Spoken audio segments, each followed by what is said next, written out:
ایک سجدہ ہے سجدہ عبادت، عبادت کے لیے جو سجدہ کیا جاتا ہے، اور ایک سجدہ ہے جو تعظیم کے لیے کیا جاتا ہے۔ جس طرح فرشتوں نے حضرت آدم علیہ السلام کو سجدہ کیا، جس کا ذکر مختلف قرآن کی صورتوں میں آیات میں موجود ہے، اور یہ جو سجدہ ہے کہ جو آپ کے والدین نے اور 11 بھائیوں نے کیا، یہ سجدہ بھی سجدہ تعظیمی ہے۔ اچھا، اب سمجھنے کی بات یہ ہے کہ سجدہ عبادت جو ہے وہ شرک ہے، یعنی اللہ کے علاوہ کسی کو عبادت کے لائق سمجھنا، یہ شرک ہے اور کفر ہے۔ اور دوسری طرف جو سجدہ تعظیمی ہے یہ شرک نہیں ہے،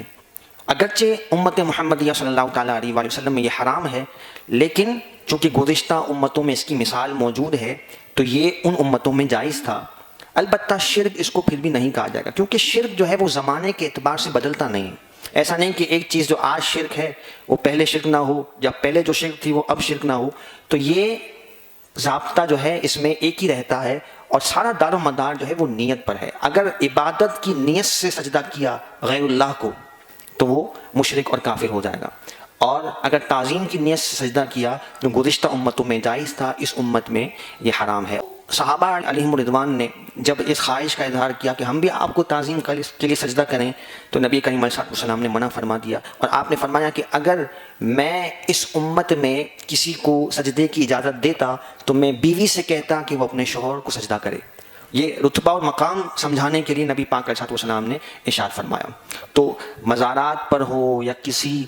پیر فقیر کسی کو بھی سجدہ کرنا شریعت مطہرہ میں، شریعت محمدیہ صلی اللہ تعالیٰ علیہ وآلہ وسلم میں یہ سخت حرام اور ناجائز ہے، اس کی کوئی گنجائش موجود نہیں ہے۔ لیکن اس کو شرک نہیں کہا جائے گا،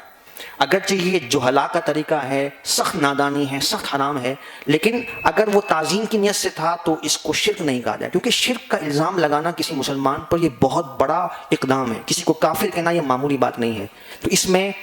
اس فلسفے کو ذہن میں رکھا جائے، کیونکہ کسی مسلمان کو کافر کہنا، مشرک کہنا ایسا ہے کہ حضور نبی کریم علیہ السلام نے فرمایا کہ جو شخص کسی مسلمان کو کافر کہے، مشرک کہے، اور اگر وہ کافر نہ ہوا تو وہ کفر اس کی طرف پلٹ کر لوٹ آتا ہے اور وہ خود دار اسلام سے خارج ہو جاتا ہے۔ تو غلط فہمی کی بنا پر، شرک کے مفہوم کو صحیح نہ سمجھنے کی بنا پر مسلمانوں پر شرک کا الزام لگانا یہ انتہائی سنگین ہے اور اللہ کی بارگاہ میں قابل گرفت جرم ہے۔ تو یہ دونوں میں فرق جو ہے وہ ضروری ہے۔ اب یہاں ایک اور وضاحت بھی ضروری ہے کہ دیکھیں، سجدہ تعظیمی ہو اور سجدہ عبادت ہو، دونوں کی حیت بالکل سیم ہے، لیکن نیت سے کتنا بڑا فرق پڑ جاتا ہے۔ مثال کے طور پر اگر کوئی کہے کہ ہاتھ باندھ کر کھڑا نہیں ہونا چاہیے، اس سے معاذ اللہ شرک ہو جائے گا، تو ہم یہ پوچھیں گے کہ آیا یہ ہاتھ باندھنا کس نیت سے تھا؟ کیا جس کے لیے جس کی تعظیم میں ہاتھ باندھا گیا، کیا اس کو معبود سمجھ کر یا عبادت کے لائق سمجھ کر ہاتھ باندھا گیا؟ اگر ایسی کوئی نیت نہیں ہے تو اتنا بڑا الزام ہم کسی پر نہیں لگا سکتے۔ کسی نے اپنے والد کے احترام میں کھڑے ہو کر ہاتھ باندھ لیا تو کیا ہم اس کو مشرک کہیں گے؟ تو یہ فلسفہ سمجھنا ضروری ہے کہ حیت اگرچہ ایک جیسی ہے، لیکن اگر نیت عبادت کی نہیں ہوگی تو شرک وہاں پہ لاگو نہیں کیا جا سکتا۔